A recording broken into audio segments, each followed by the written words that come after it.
Welcome to the ePortfolio tutorial.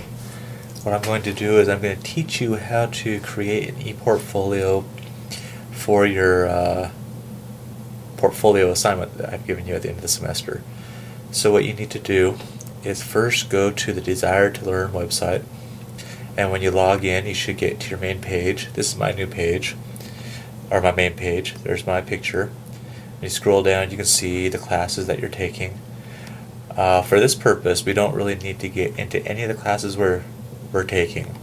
When it takes you to your first default page, you'll look up in this My Settings area, and you will see an icon that says ePortfolio. Click on the ePortfolio, and it will open up your ePortfolio page. This is where you're going to work and create your ePortfolio. Now, yours will probably be empty because you haven't created any yet. I have a few different things here because I've been doing them in the past, but an important area for you to pay attention to is going to be over here on the left hand side. There are really three important buttons that you will need to know. You'll need to get familiar with artifacts, presentations, and reflections. To begin, let's go with presentations. This is actually your portfolio itself. If I click on presentations, I'll get this screen. Now I have a few portfolios that I've created, so that's what I have here. Yours will be blank. But let me show you a sample of what a portfolio would look like. So I'll just pull up this one that I did with the summer group. So your portfolio will look something like this when you're finished. You're going to create a portfolio that has your name and then has different sections of the class that I want you to be able to reflect on and post your assignments from. So you're going to begin with an introduction.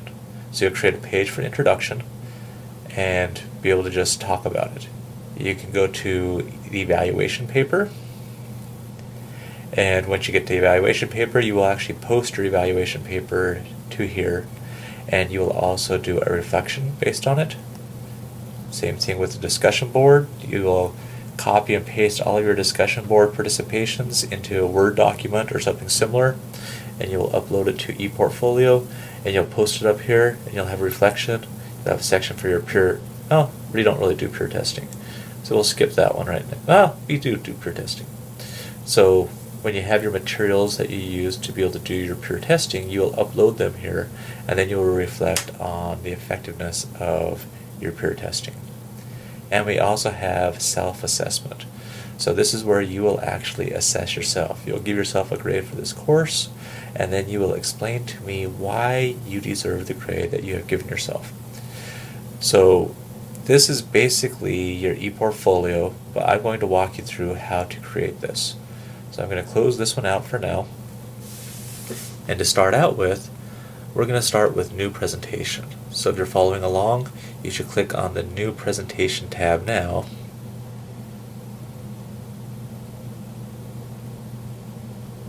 And it will pull up something that looks like this.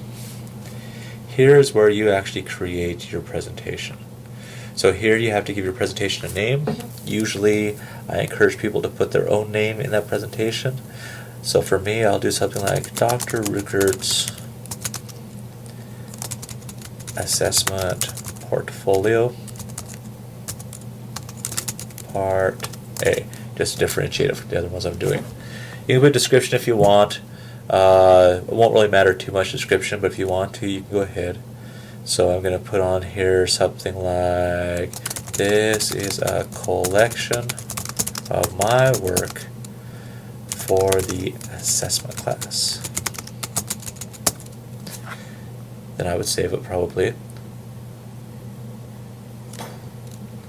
Okay, now that I have that saved, I actually have a presentation that will come up. So if I come back to this Presentations tab over here, now you notice what I just put together is right here, Dr. Ruckert's Assessment Portfolio A.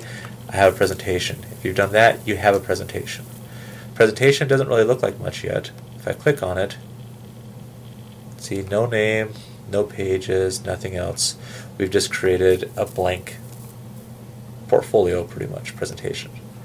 So at this point, I need to edit this. So if I want to get back in to edit this, I'm going to go over here to the pencil. And the pencil is an editing tool. So if I click on that, it'll take me right back to where I was before. After it thinks a minute. And there we have properties. We've done this part. Next step we're going to do is we're going to create the content or the layout. So I'm going to click on the content layout. And over here we have pages. Now if you remember the example that I showed you, I had certain headings for each page that I would use. So I had things like introduction, discussion board, evaluation paper, all those different things. What you're going to want to do is create a separate page for each of those. So over here they have the page with the little blue, what is that, an arrow or plus. If you click on that, you can create a new page. Title it what you want. For me, I'm going to put introduction, and I'm going to save it.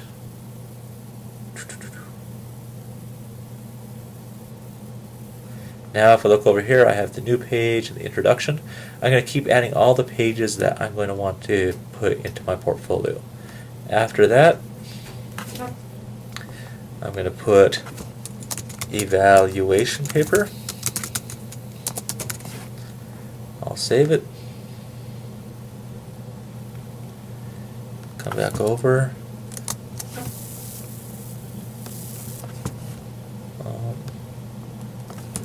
Put discussion board.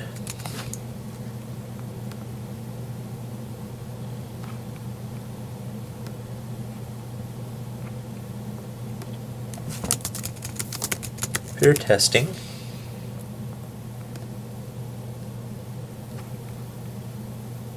And then finally the last one will be self-assessment.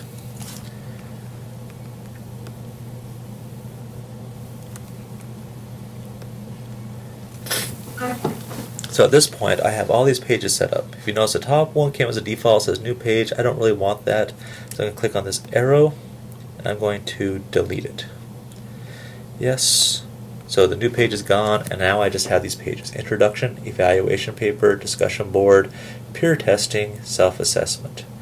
If you've done them in a different order, you can always go to the arrows here, click on that, and reorder the pages. But this is the correct order that I want to go with.